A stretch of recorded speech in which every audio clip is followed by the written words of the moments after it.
إن الحمد لله نحمده ونستعينه ونستغفره ونعوذ بالله من شرور أنفسنا ومن سيئات أعمالنا من يهده الله فلا مضل له ومن يضلل فلا هادي له وأشهد أن لا إله إلا الله وحده لا شريك له وأشهد أن نبينا محمدا عبده ورسوله صلى الله وسلم وبارك عليه وعلى آله وأصحابه وأتباعه أجمعين يا أيها الذين آمنوا اتقوا الله حق تقاته ولا تموتن إلا وأنتم مسلمون يا أيها الناس اتقوا ربكم الذي خلقكم من نفس واحدة وخلق منها زوجها وبث منهما رجالا كثيرا ونساء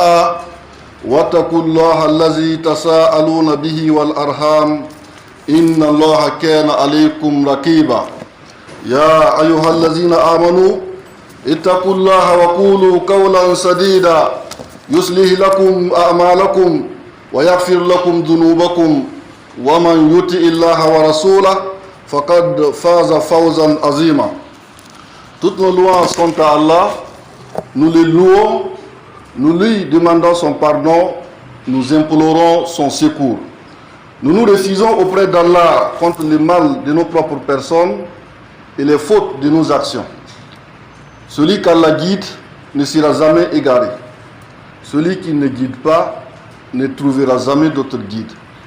J'atteste qu'il y a de Dieu véritable qu'Allah subhanahu wa ta'ala et que notre prophète Mohammed est son serviteur et son messager. Frères et sœurs dans la foi, votre sermon du jour s'intéresse aux règles et aux mérites du mois de Ramadan. Et il sera pour nous question de nous intéresser aux actes qui y sont interdits, ceux qui sont permis, ceux qui sont tolérés. Nous dirons un mot sur les mérites des 3 décades qui composent Ramadan. Et enfin, nous nous intéressons au cas des compensations.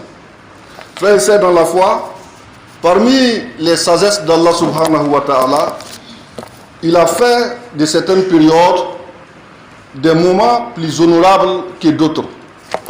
C'est le cas avec le mois de Ramadan qui aide les croyants à corriger leurs défauts, à se rapprocher de leur Seigneur et à profiter des biens des mérites. Serviteurs d'Allah, frères et sœurs dans la foi, Allah subhanahu wa ta'ala n'a-t-il pas dit dans son noble Coran: Ya ayyuhallazina amanu kutiba alaykumus siyam kama kutiba alal lazina min qablikum la'allakum tattaqun.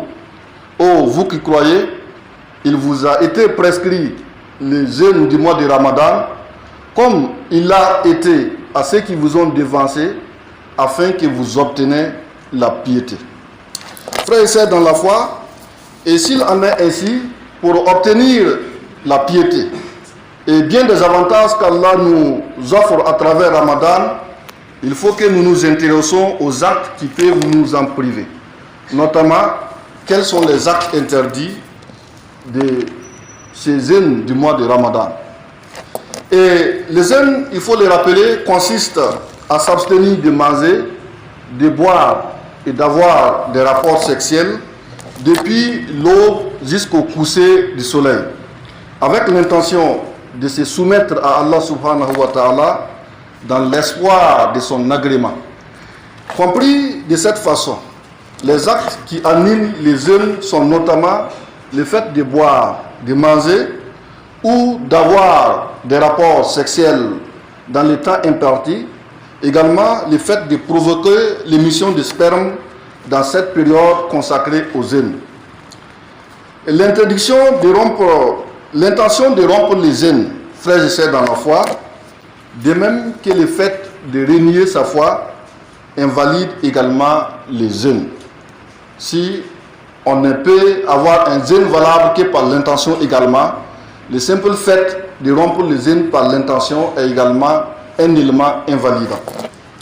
Et si vous prononcez des paroles qui vous font sortir de l'islam, vous êtes hors de l'islam, Donc, ce qui est comme composant de l'islam est également annulé.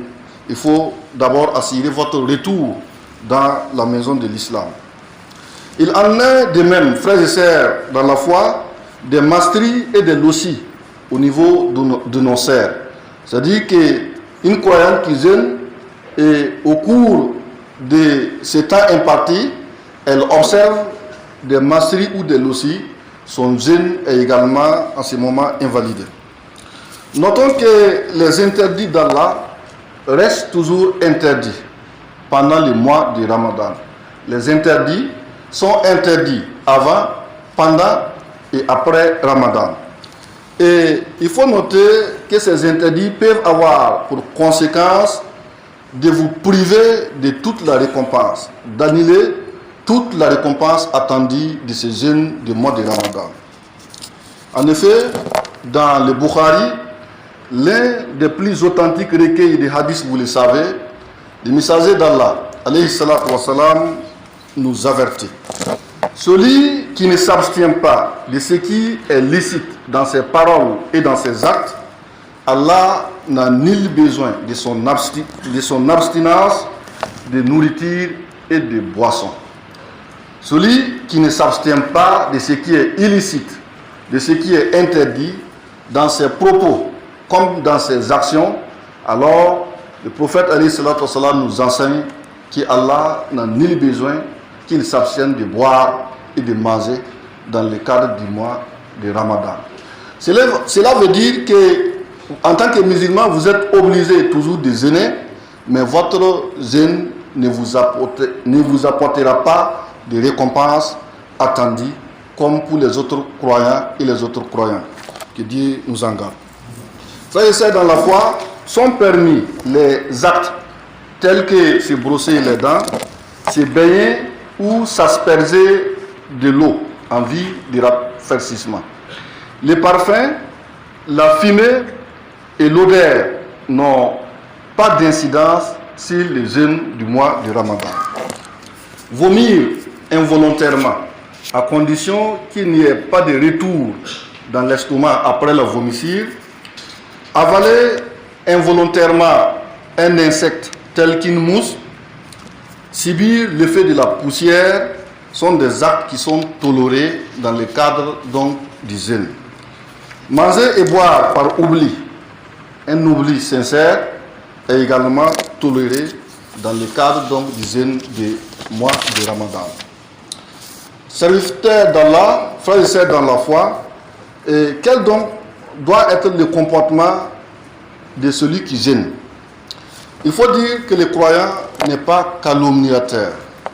Il ne maudit pas souvent, ne dit pas des propos indécents et il ne prononce pas des paroles obscènes. Le jeûne est une protection, nous a dit le prophète alayhi salatu wa salam. Donc, lorsque l'un d'entre vous jeûne, il ne doit pas tenir des propos obscènes, il ne doit pas crier. Et si une personne l'incite ou le combat, alors qu'il dise je jeûne, je jeûne. Donc, si une personne vous incite ou vous combatte, vous n'avez pas le droit de répliquer, vous devez seulement dire je jeûne, je jeûne. Et le but recherché est que les musulmans freinent la montée du mal, frères et sœurs dans la foi, en se rappelant qu'ils jeûnent et qu'il en fasse de même pour son frère. Peut-être sera-t-il touché par la miséricorde d'Allah subhanahu wa ta'ala, peut-être arrêtera-t-il son mal et son hostilité. Serviteurs d'Allah, comprenons donc qu'il faut maîtriser l'âme et l'empêcher de répondre le mal, de répondre au mal par le mal. Il faut contrôler la langue et l'empêcher de tomber dans l'ignorance. Il faut donc l'empêcher de tomber dans les insultes, dans la dispute et tout ce qui engendre l'hostilité, la haine et l'inimitié. Et l'obligation du jeûne de Ramadan est une opportunité, frères et sœurs dans la foi, pour s'habituer à fournir cet effort et consolider cette purification, qu'Allah nous y facilite. Et ainsi, les 3 décades du mois de Ramadan sont caractéristiques de bien des mérites. Les fruits du jeûne et les résultats du mois de Ramadan sont très nombreux et ne peuvent être dénombrés. Les 3 décades qui composent ce mois de Ramadan sont une succession de miséricorde, de pardon et d'affranchissement du fait de l'enfer au profit des croyants. Que Dieu nous facilite l'obtention de cette miséricorde, de ce pardon et de cet affranchissement du fait de l'enfer. Quiconque jeûne le mois de Ramadan, dispose du prophète alayhi salatu wassalam, et ayant la foi et en espérant recevoir ses récompenses, ses péchés commis dans le passé lui seront pardonnés. Un hadith qui se retrouve dans le Bukhari et les musulmans. Heureux donc sont les croyantes et les croyants. Heureux sont les serviteurs qui seront touchés par la miséricorde d'Allah et auront obtenu son pardon et sa satisfaction. Qu'Allah nous compte du nombre de ceux-là. Frères et sœurs dans la foi, ce mois de Ramadan est caractérisé par ailleurs par les assemblées de rappel. Il faut dire, parmi les bienfaits de ce mois, c'est le fait qu'il est en ferme relation avec le noble Coran, cette parole et cette révélation d'Allah subhanahu wa ta'ala. Et il est conseillé de lire abondamment le Coran dans le mois de Ramadan. Et il faut assister aux séances de tafsir et plus globalement aux séances de rappel et d'apprentissage de notre chère religion. Qu'Allah nous y facilite. Barakallahu li wa lakum fil Qur'an al-Karim. Aqulu qawli hadha wa astaghfirullah li wa lakum min kulli dhanb fastaghfiruhu innahu huwal ghafurur rahim.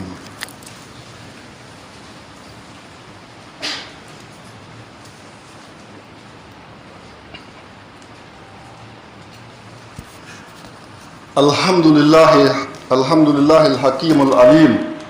وأشهد أن لا إله إلا هو الرحمن الرحيم وأن نبينا محمدا عبده ورسوله إلى العالمين صلى الله وسلم وبارك عليه وعلى آله وأصحابه وأتباعه أجمعين. Frères et sœurs dans la foi, si nous avons appris un peu des actes interdits, permis et tolérés du mois de Ramadan, si nous connaissons un peu des mérites de ces 3 décades, qu'en est-il de la situation des exemptés et des compensations dont on doit avoir recours dans le cadre de ce mois de Ramadan? Le Coran, le noble Coran, dispose dans la sourate al-Baqarah que le jeûne du mois de Ramadan a été prescrit pour un certain nombre de jours, bien déterminé. Quiconque d'entre vous est malade ou en voyage devra jeûner un nombre égal d'autres jours. Mais pour ceux qui ne pourraient le supporter qu'avec une grande difficulté, il y a une compensation. Nourrir un pauvre. Coran, sourate 2, verset 194. Ayamam ma'dudat faman kana minkum maridan aw ala safarin fa iddatum min ayamin ukhra wa ala allazina yutiqunahu fidyatun ta'amu miskin. Frères et sœurs dans la foi, ainsi les malades et les voyageurs sont exemptés du jeûne durant les jours de leur maladie, durant le nombre de jours de leur voyage. Et cela pour dire que c'est de façon momentanée.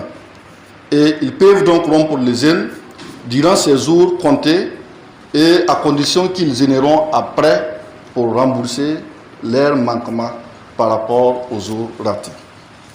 Une exemption est accordée aux personnes âgées et plus généralement aux personnes incapables de jeûner qui devront, dans ces cas, en compensation, nourrir pour chaque jour manqué un pauvre. Il n'y a pas de problème à nourrir plus d'un pauvre pour chaque jour manqué. Frères et sœurs dans la foi, au sujet des femmes et des nourrices qui craignent pour leur santé et pour la santé de leurs bébés, il existe une divergence d'opinion des savants islamiques en la matière. Selon les avis, elles doivent entre autres soit nourrir un pauvre et jeûner un nombre égal de jours manqués. Si elle a manqué 10 jours, elle doit jeûner 10 jours et nourrir en plus 10 pauvres. Ça, c'est le premier avis. Un autre avis dispose qu'ils doivent, cet avis dit qu'il faut jeûner plus tard sans nourrir un pauvre. Si on manque 10 jours, on jeûne à remboursement seulement 10 jours. Un autre avis recommande qu'il faut en compensation, et il faut donc nourrir en compensation des pauvres sans jeûner. Voilà. Nourrir sans jeûner, jeûner sans nourrir, ou bien nourrir et jeûner. Et nous recommandons, si vous êtes dans une situation, de voir les prédicateurs et les imams qui vont à l'appréciation de votre situation, vous aider avec la conduite à tenir. Mais plus globalement, si vous n'avez pas de difficultés particulières, vous pouvez rembourser les jeûnes et nourrir si vous avez les moyens en plus, puisque c'est un monde d'aumône et de sarakat. Mais si vous n'en avez pas les moyens, vous pouvez se limiter au fait donc de nourrir un pauvre. Nous recommandons, mais dans tous les cas, il faut voir les imams et les prédicateurs pour vous y aider.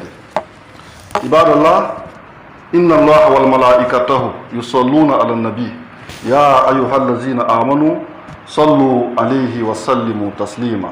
Allahumma salli ala nabiyyina Muhammadin wa ala ali nabiyyina Muhammad kama sallaita ala nabiyyina Ibrahim wa ala ali nabiyyina Ibrahim fil alamin innaka Hamidum Majid. Allahumma barik ala sayyidina Muhammadin wa ala ali sayyidina Muhammad kama barakta ala sayyidina Ibrahim wa ala ali sayyidina Ibrahim fil alamin innaka Hamidum Majid. Allahumma ati anfusana taqwaha wa zakkiha anta khairu man zakaha anta waliyuha wa maulaha. Allahumma inna na'udzu bika min ilmin la yanfa wa qalbin la yahsa wa nafsin la tasba wa du'ain la yusma. Allahumma adfa' az-zalimin bi-zalimin wa akhrijna min bayni aydihim salimin. Allahumma akfina bihalalika an haramik wa aghnina bifadlika amman siwak. Allahumma farik hammal mahmumin wa nafis kurabal makrubin waqdi dayni anil madinin wasfi mardana wa mardal muslimin. Allahumma a'izal islam wal muslimin wa azil shirka wal musyrikin wal kufra wal kafirin wa dammir a'da' ad-din برحمتك يا أرحم الراحمين. سبحان ربك رب العزة عما يصفون وسلام على المرسلين والحمد لله رب العالمين.